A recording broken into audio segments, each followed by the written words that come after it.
Right. Thank you, Shri Jyotiraditya Scindia, please. धन्यवाद सभापति महोदय। धन्यवाद कि आपने मुझे एक मौका दिया राष्ट्रपति जी के अभिभाषण पर अपनी भावनाओं को व्यक्त करने के लिए। 2020 सभापति महोदय पूरे विश्व के लिए एक चुनौतीपूर्ण साल रहा है, जिसमें हमने कई उतार चढ़ाव, कई निराशा और बुलंद हौसला, दुख, खुशी की भावनाओं का अनुभव किया। लेकिन आज ठीक एक साल बाद तेजी से गिरते हुए कोरोना की संक्रमितों के आंकड़ों को देखकर देश में एक नई उमंग और एक नई जोश भर के आ चुकी है। जनवरी 22 से 28 तक 146 ऐसे जिले हैं जहां एक भी कोरोना का केस दर्ज नहीं हुआ, और हमारा भारत एक अमर पक्षी के रूप में कोरोना के राख से उठकर अब बस रहा है।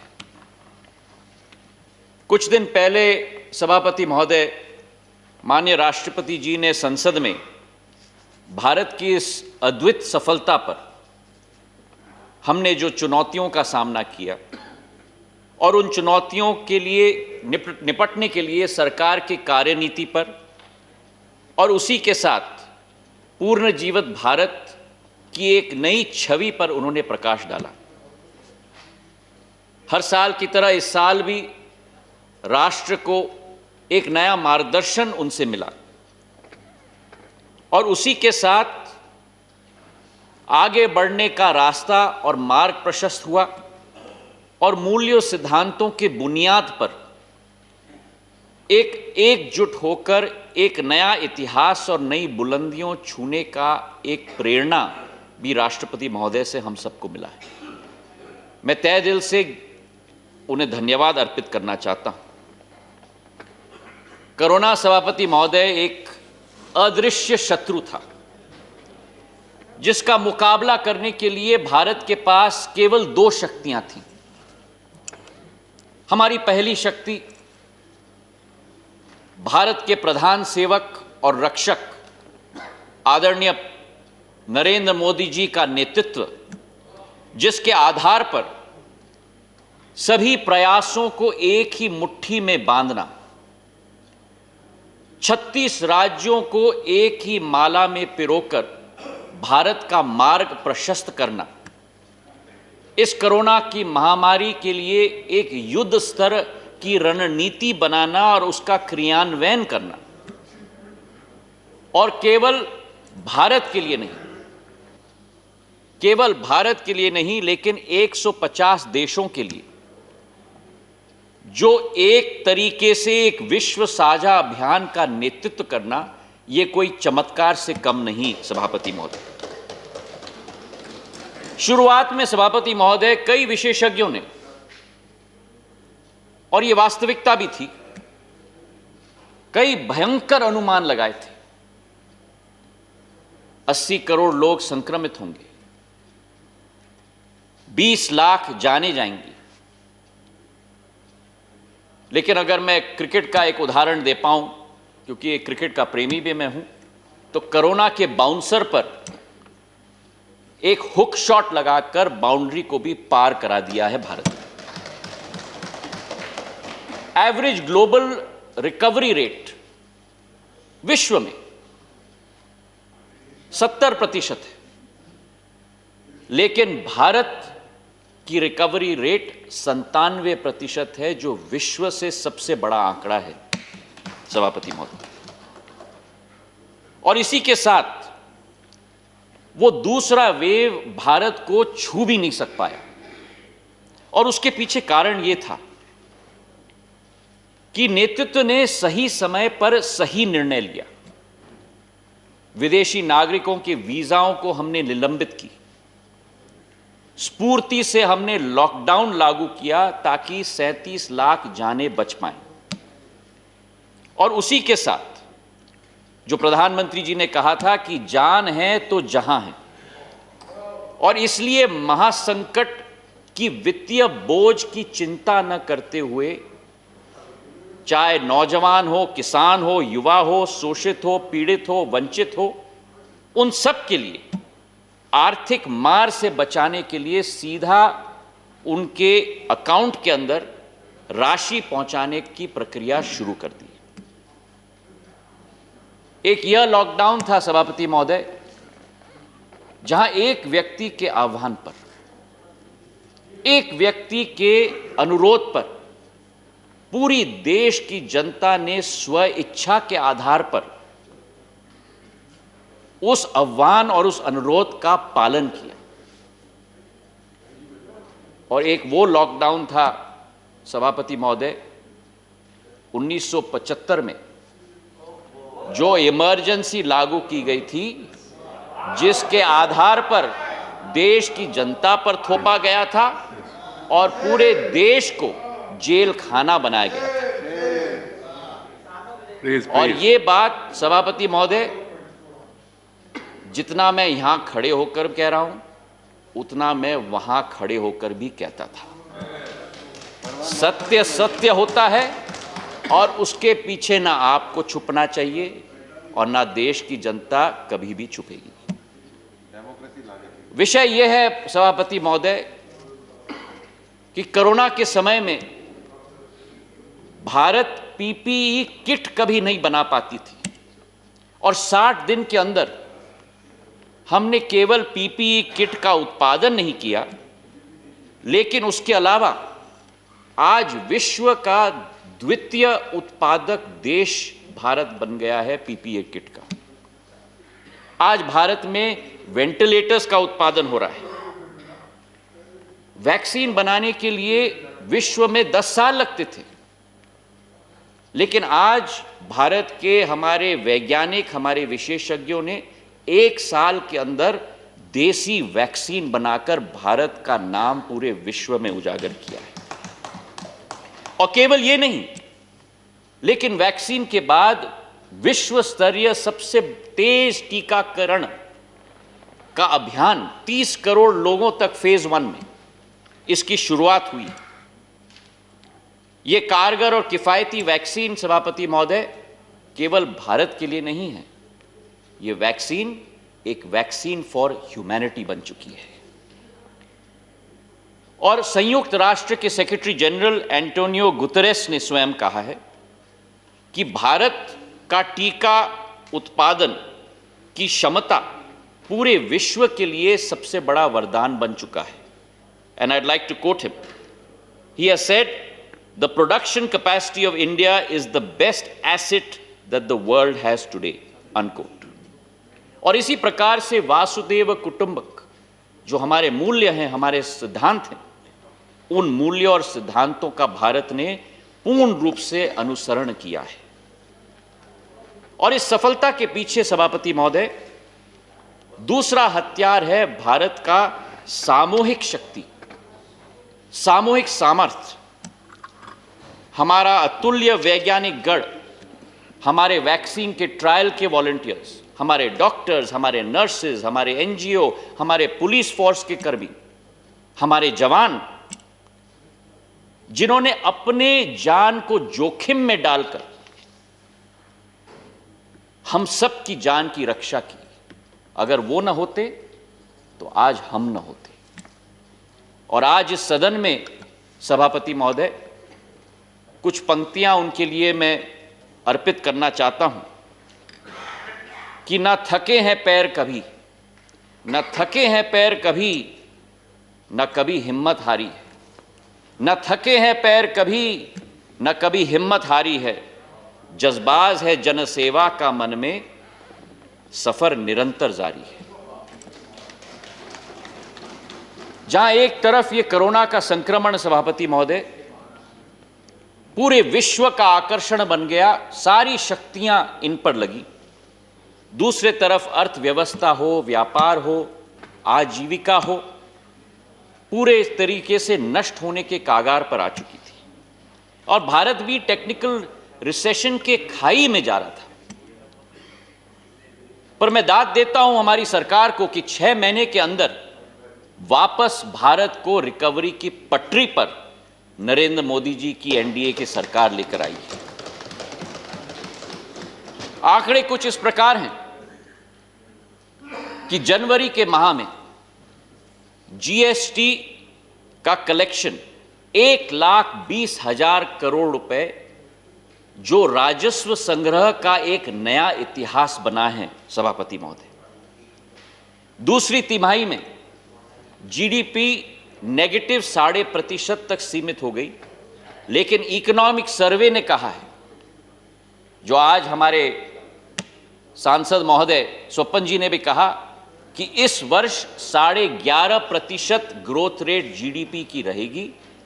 और इंटरनेशनल मॉनेटरी फंड आईएमएफ ने भी कहा है कि एक वर्ष के अंदर भारत सबसे बड़ी आर्थिक शक्ति के रूप में पूरे विश्व पटल पे उभरने की क्षमता रखती है।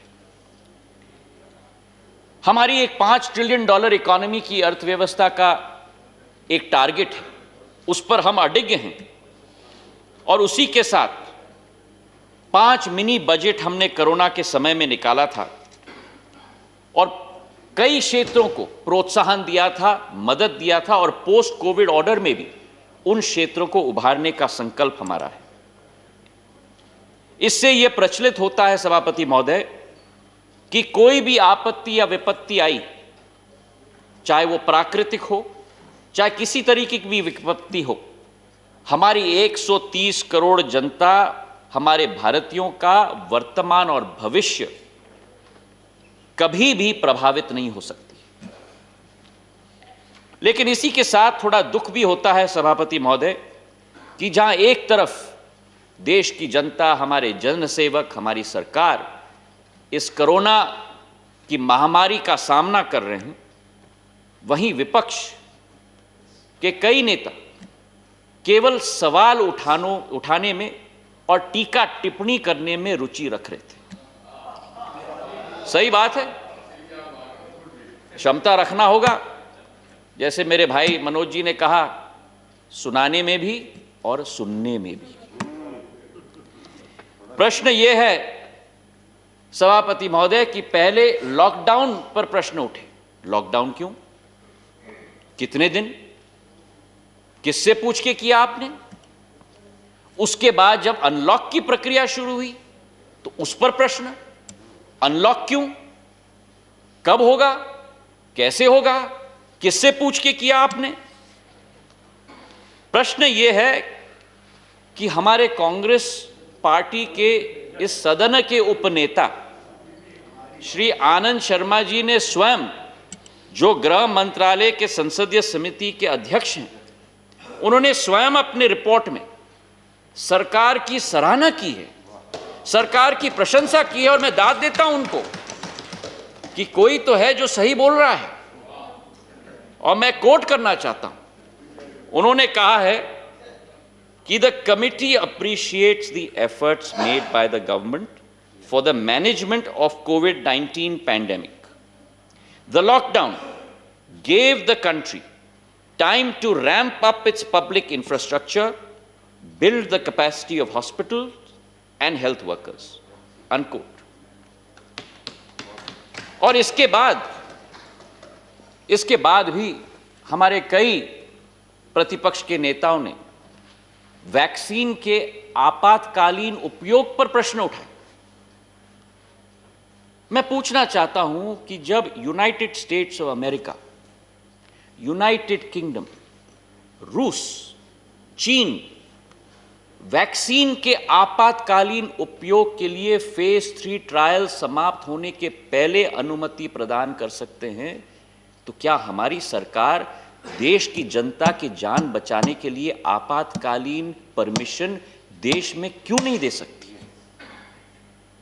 प्रश्न यह है कि एक नेता ने इतना भी कहा, और मैं कोट करना चाहता हूं, कि भाजपा की राजनीतिक वैक्सीन हम नहीं लेंगे।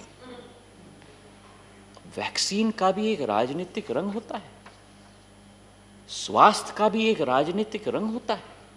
मुझे तो आश्चर्य होता है। और इसके बाद कई विपक्ष के नेताओं ने कहा कि ठीक है, आपातकालीन उपयोग की अनुमति आपने प्रदान कर दी, लेकिन उसका क्रियान्वयन करने के लिए एक ढांचा हमारे देश में हमारे पास नहीं। तो मैं बड़े विनम्र पूर्वक ये प्रश्न पूछना चाहता हूं कि जब यूपीए सरकार थी, जो स्वास्थ्य का बजट था 5 सालों का, सभापति महोदय 1 साल का नहीं, 5 सालों का 1,44,000 करोड़, उन 5 सालों में ये बजट को भी पूरी तरह से खर्चा नहीं किया, केवल 1,26,000 करोड़ रुपए खर्चा किया, मतलब 15% कम। और आज ढांचे की बात की जा रही है, 2013 में तो 18% अंडर यूटिलाइजेशन रहा।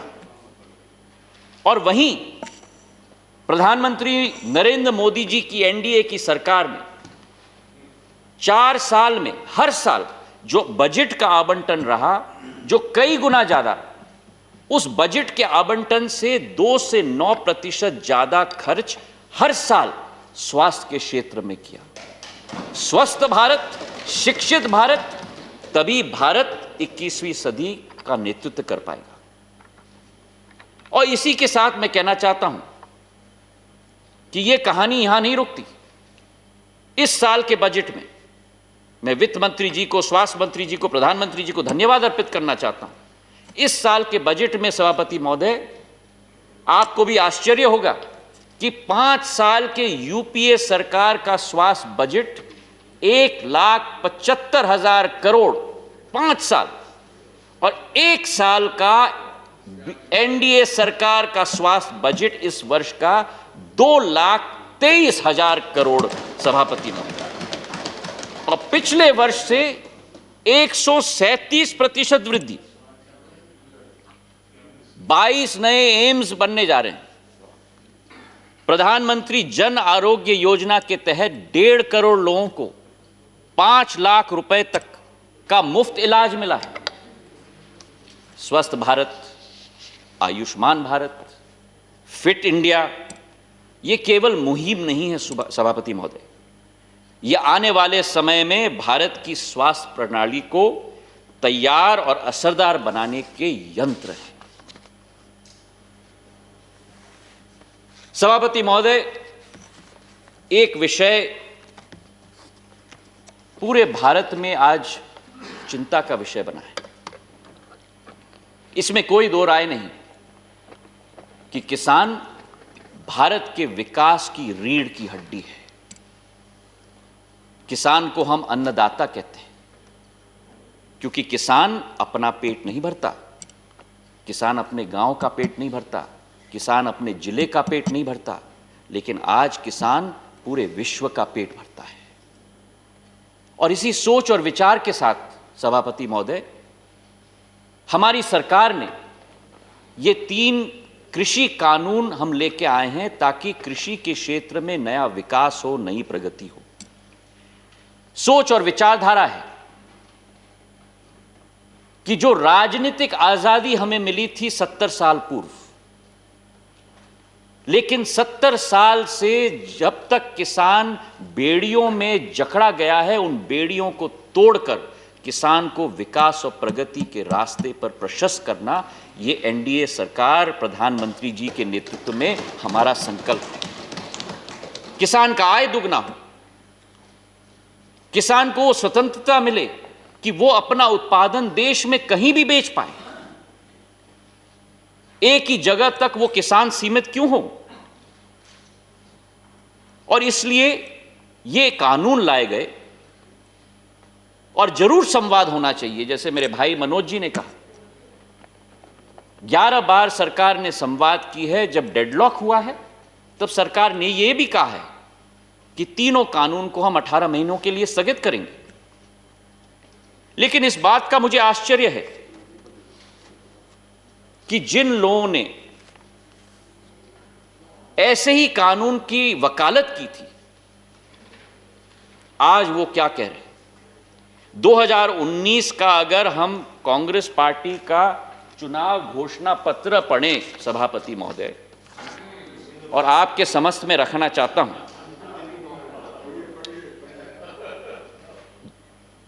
इस चुनाव घोषणा पत्र में अंक नंबर 11 में लिखा है, and I quote, Congress will repeal, I repeat, will repeal the Agricultural Produce Marketing Committees Act and make trade in agricultural produce, including exports and interstate trade, free, I repeat, free from all restrictions. उस समय के हमारे कृषि मंत्री जी, परम आदरणीय शरद पवार जी ने 2010 में और 11 में हर एक मुख्यमंत्री को चिट्ठी लिखी थी इसी संदर्भ में, और मैं कोट करना चाहता हूं जो शरद पवार जी ने हर एक मुख्यमंत्री को चिट्ठी में लिखा था। As you are aware, the agriculture sector needs well-functioning markets to drive growth, employment, and economic prosperity in rural areas of the country. This requires huge investments in marketing infrastructure, including the cold chain. And for this, private sector participation is essential. I repeat, and for this, private sector participation is essential. निजी क्षेत्र का निवेश अनिवार्य है, for which a policy environment needs to be in place. In this context, the need to amend the present state APMC Act on the lines of the Model State Agricultural Produce Marketing Act 2003 to encourage the private sector, I repeat, the private sector, in providing alternative competitive marketing channels in the overall interest of farmers and producers and consumers cannot be overemphasized. Unquote. तो आज सहमति है, तो सहमति है, तो सहमति है। अगर आपको इसमें कोई आपत्ति है तो जरूर बताएं। कई चीजों में सहमति होनी चाहिए। टीएमसी की सहभागिता। प्रश्न यह है अध्यक्ष सभापति महोदय कि ये जुबान बदलने की आदत हमें बंद करनी होगी। चट भी मेरा, चट भी मेरा और पट भी मेरा, ये कब तक चलेगा? देश के साथ खिलवाड़ कब तक चलेगा? जो आपने तब कहा था उस पर आप अड़ग रहेंगे तो आपका भी मान सम्मान बढ़ेगा। प्रश्न यह है, the hypocrisy would not have been there if you had not done the hypocrisy with the people. Please understand that. Let us not get into personal. प्रश्न यह है सभापति महोदय कि जिस सरकार ने न्यूनतम समर्थन मूल्य के लागत से 1.5 गुना बढ़ोतरी की हो, जिस सरकार ने गेहूं के भुगतान में 2013-14 में जो 34,000 करोड़ रुपए किसानों का भुगतान होता था, उसे 5 साल के अंदर डबल से ज्यादा करके 75,000 करोड़ किया हो, जिस सरकार ने दाल के मुद्दे पर 2013-14 में जो 236 करोड़ रुपए का केवल देश के सारे किसानों को भुगतान किया गया था, उस 236 करोड़ को बढ़ाकर 40 गुना 10,550 करोड़ किया हो, जिस सरकार ने हमारे महाराष्ट्र, आंध्र प्रदेश, दक्षिण मध्य प्रदेश के कपास के किसानों के लिए जो 2013-14 में केवल 90 करोड़ रुपए का भुगतान हुआ किया था, उसको 300 गुना बढ़ाकर 26,000 करोड़ किया हो, जिस सरकार ने किसानों के सम्मान के लिए 6,000 रुपया हर साल 1,13,000 करोड़ किसानों के खातों में पहुंचाया हो, जिस किसानों ने कृषि के अधोसंरचना के लिए नया फंड तैयार किया हो 1 लाख करोड़ का, जिस सरकार ने फसल के नुकसान के लिए फसल बीमा योजना लागू करके 5 साल के अंदर 90,000 करोड़ रुपए मुआवजा के रूप में किसानों के खाते में पहुंचाया हो, वो सरकार किसानों के विकास और प्रगति के लिए कटिबद्ध थी, कटिबद्ध है और कटिबद्ध रहेगी। प्रश्न ये है सभापति महोदय कि 26 जनवरी को जो घटना घटी, जो गणतंत्र दिवस हर भारतीय के लिए एक गौरव का दिवस होता है, वो घातक दृश्य एक दर्दनाक याद बन चुकी है। 394 पुलिस कर्मियों और पत्रकारों को घायल किया गया। एक किसान ने अपनी जान खोई। राष्ट्रीय तिरंगे को लेकर पुलिस कर्मियों को पीटा गया और उनको कुएं में फेंका गया। राजधानी के कई हिस्सों को तहस नहस कर दिया गया और उसके बाद भी जब यह सदन मिलता है, राष्ट्रपति अभिभाषण का बॉयकॉट करके सभापति महोदय हमारे विपक्ष ने राष्ट्रपति जी का, देश का और इस लोकतंत्र का तिरस्कार किया है। आज मनोज झा जी ने कहा था हमें सुनना भी होगा और सुनाना भी होगा। सुनाने के लिए तो आप आ गए, लेकिन सुनने के लिए आप नहीं आए थे। कथनी और करनी में अंतर नहीं होना चाहिए सभापति महोदय। मैं राष्ट्रपति जी के अभिभाषण की बात कर रहा था। एक तरफ सभापति महोदय जहां पूरा विश्व कोरोना के संकट से जूझ रहा था, विकास के एजेंडा को दरकिनार करके पूरा विश्व इस महामारी और प्रलय का सामना कर रहा था, सारे संसाधन झोंक दिए। भारत में एक कर्मरत प्रधान सेवक ने, जिनका नारा पार्टी का नारा था सबका साथ और सबका विकास, उस संकट को सुधारने के लिए केवल कार्य नहीं किए, लेकिन उस समय में अवसर भी ढूंढ लिए। एक सपना था हमारे पूर्वजों का, आजाद भारत का, स्वराज का, और आज एक सपना है भारत का, एक आत्मनिर्भर भारत का, जो देश को विश्व पटल पर उजागर करने का सपना है। हमारे महाभारत में लिखा गया है, अपि शक्कम 95 सुखम वही मग्य वनग्रे अरिजतम स्वैन वीरण नव पश्चिते कंचन। और इसका सार है सभापति महोदय कि किसी दूसरे पर बोझ बनने के बजाय अपनी मेहनत से कमाया गया फल कई ज्यादा सुखदायी होता है।